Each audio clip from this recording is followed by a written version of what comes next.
Hello. Bumili ako ng um, wireless mic ngayon from Amazon. And nag-email sa akin, dumating na. So nag-deliver ulit dun sa Amazon Hub. Diyan sa labas lang. Sa labas lang. So, ngayon kasi ang ginagamit ko kasi mic yung sa iPhone lang. So hindi ko alam. Napapansin ko syempre, since internal mic lang ng iPhone, hindi siya ganun kaganda. So ngayon tatry natin, bumili ako ng wireless na mic. I-install natin mamaya, then try natin kung mas kumanda yung sound niya. So kukunin ko siya dito sa may Amazon Hub.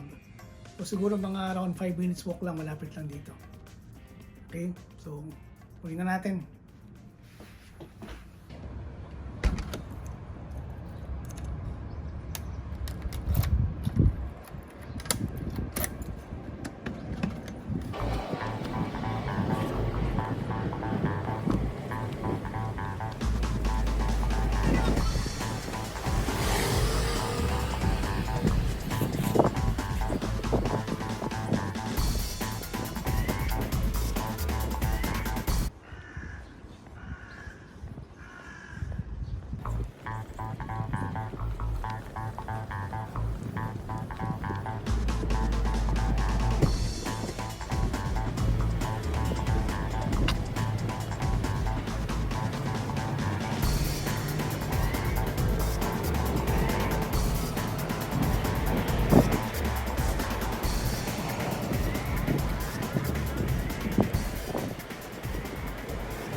Ganun lang kadali. Galing tayo dun sa Amazon Hub. And then, in-input lang natin yung code number na in-email sa'yo ng Amazon. So, once na nandyan na yung in-order mo, mag-i-email sila sa'yo, tapos ibibigay yung code number. Tapos, i-enter mo ngayon dun sa screen ng Amazon Hub. Meron namang nakalagay dun parang kotoba. So, pwede mong baguhin yung from Japanese to English.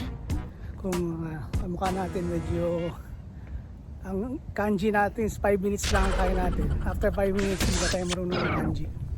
So anyway, ito na yung in-order ko. Try na natin to. Okay, so ito na yung binili natin na wireless mic.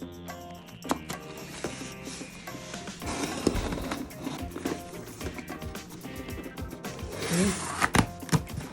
Oops. Ito na ba yan? So, actually itong mic na to, pwede siyang USB-C or pwede siya ng lightning adapter. So ang pinili ko is lightning kasi ang gamit ko is iPhone. So pwede rin kung Android kayo or basta USB-C yung ginagamit nyo, pwede rin ganun. Okay, so ito na siya. Okay.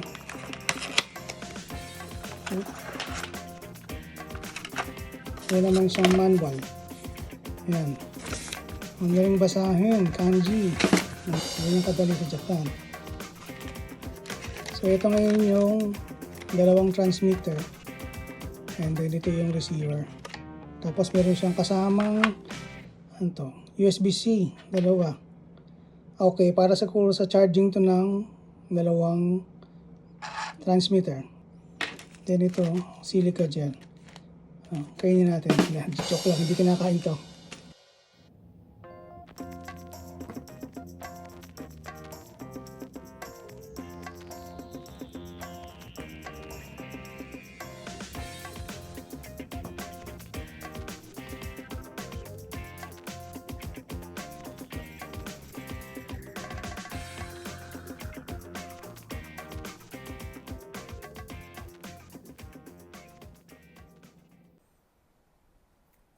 gusto ko lang palang i-add na ito palang transmitter niya.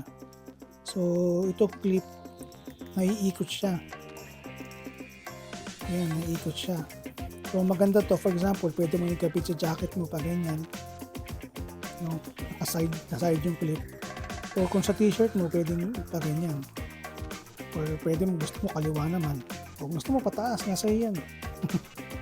So, yan, magandang feature din to, naiikot yung clip niya. Tapos meron siya rito na noise reduction NR. I think noise reduction siguro to. Pero hindi ko na siya ginamit kasi kahit naman hindi ko siya napindot, mukhang maganda naman yung sound. Anyway, okay. Again, so i-test muna natin yung mic ng iPhone. So ito, wala pa akong nilalagay na wireless mic. So ang ginagamit pa natin ngayon is yung internal mic galing sa iPhone. So ito siya. So siguro ang camera ko is around mga more or less 1 meter away. So ito yung tunog niya. So yung boses ko is actually medyo malat kasi ako pausa ko lagi. So ito yung normal voice ko. Mic test 1, 2, 3, mic test 1, 2, 3. Okay, so nakakabit na yung ating Boya mic. Same distance, about 1 meter. Mic test 1, 2, 3. Okay, so 2 meters away, ginagamit natin yung mic ng iPhone. So ito yung boses ko, ito yung normal na boses ko. Hindi ako sinisigaw, hindi ako tumulong.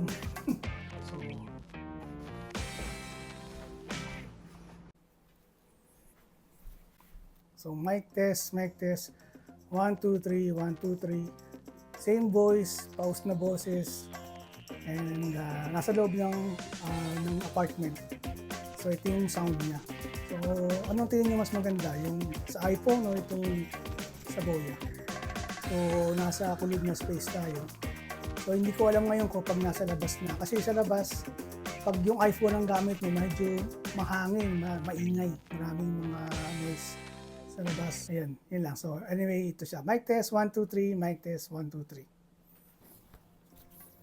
Yun, so actually pinakinggan ko na yung sound ng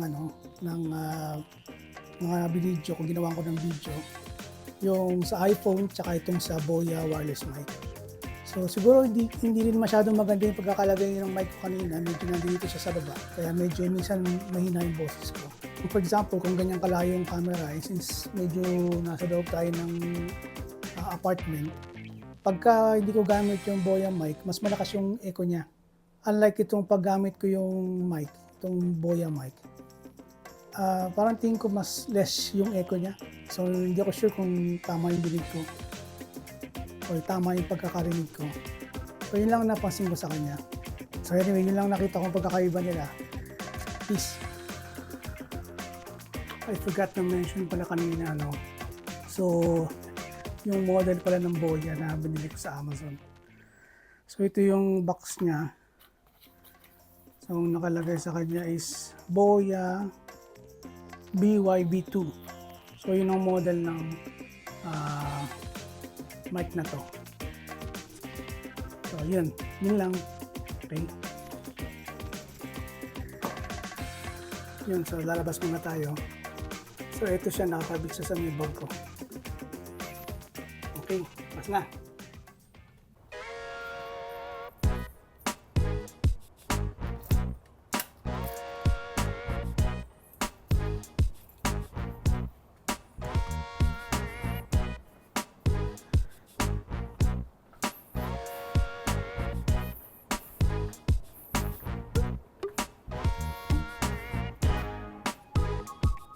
Lakad tayo sa punta sa park. So ito yung tapunan ng basura ng apartment ko. Ayan. So, lakad tayo. So, maraming tao. Hirap lang sa taas. Mic test. Ayan, tingnan na bata sa likod. Ayan, sanayan lang daw pag ganyan. Kakapalala na mukha. Eh, manipis pa yung mukha ko eh. Tignan tayo sa malapit sa park. So, dito sa Japan, mapapansin mo madalas marami naglalakad. Kasama ka na dun sa naglalakad. Kasi walang tricycle dito. Merong bisikleta pero kailangan bibili ka pa ng bisikleta. Eh, wala akong bisikleta kaya puro lakad. So, marami nakabike. Walang tricycle, may scooter. Kaso kukuha ka ng license and medyo mahirap kumuha ng license dito sa Japan. Hirap kumuha ng driver's license. Antay tayo ng stoplight. Naku, umaambon pa yata. Ano eh, pagka umulan, stop tayo. Yun, stop. So hopefully may mga dumadaang sasakyan. Hindi ko sure kung napipick up ng mic, so hopefully hindi naman. And sana malinaw yung boses ko kahit na ganito kalayo yung iPhone ko. Yan. Maambon, so palagay ko pagdating natin sa may part, pakita ko lang yung part tapos stop na tayo. Or kung mahina naman, tuloy tayo.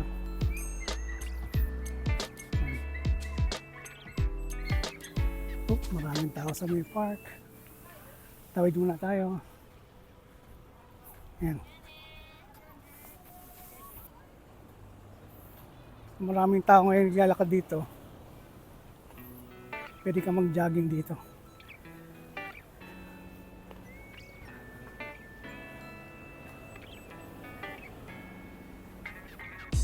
Hopefully may power pa yung mic ko.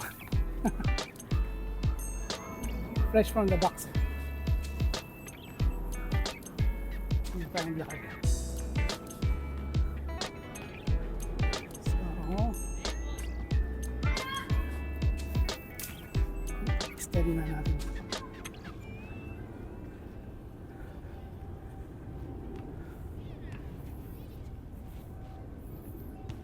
Ayan.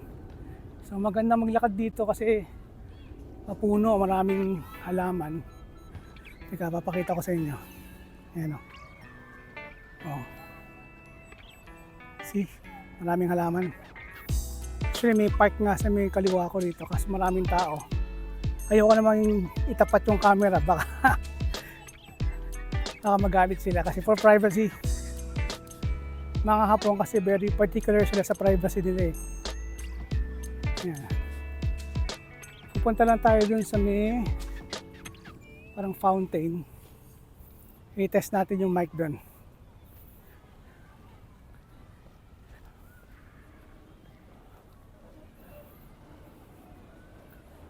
Okay. Ayun o, sa likod ko. Ayan, park. Park yan sa likod eh. See? May park. Do you see what I mean? Ayan. So, dito tayo. May waterfall dito. Ayan. See? At behind me, there's a waterfall. Test natin.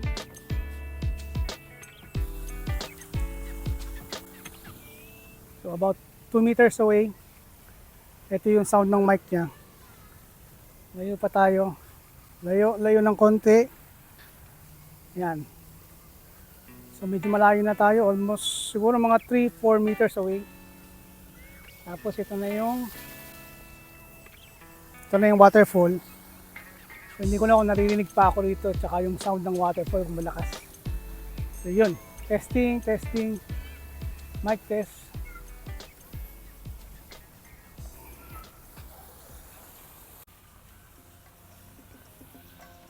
Yun. So yun, yan ang test ng mic natin. So ito yung park. So dito masarap magpahinga rito, mahangin. Ayun nga lang, nag-iisa ako. Masyadong tahimik. So kinakausap ko na lang kayo. So hopefully maganda yung sound natin, hindi ko pa naririnig. Mamaya ko pa malalaman kung maganda yung sound. So yun lang muna, hapon na kasi. Bibili na ako ng pagkain ko, ng bento. So yun lang. Thank you for watching sa mga nanonood. Medyo madilim na ngayon, so siguro hindi na maganda yung kuha sa video. Bye-bye! Next time!